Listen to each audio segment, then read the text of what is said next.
শীতের সকাল এখন 8টার মতো বাজে। আশেপাশে দেখছেন এখনো মোটামুটি কুয়াশা আছে। কি বলে শীতের শোধনে দাঁড়াতে পারছি না, এদিকে অবস্থা খুবই খারাপ। এদিকে শীতে মনে করেন রাত্রে ঘুমাইতে শীত লাগে, সকালে মানে শীত লাগে। আর এদিকে একটা বেড়াটা খালি বিয়ার খবর আইতেছে।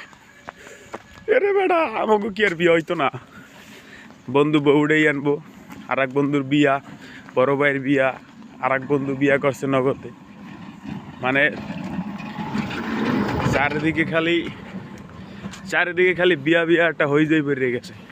আর দেখছেন এই সবজির বাগান, ঠিক আছে, আশেপাশে পরিবেশটা খুবই সুন্দর, ক্যামেরা খুবই ভালো, যার জন্য তো দেখতে পারতেছেন না। তো কিরে ভাই, তোরা বিয়া কইরা বলি তাও স্যার আমাকে কোলবালিশও কপালে নাই। তো তারপরও শীতের সকাল, শুভ সকাল, ঠান্ডা ঠান্ডা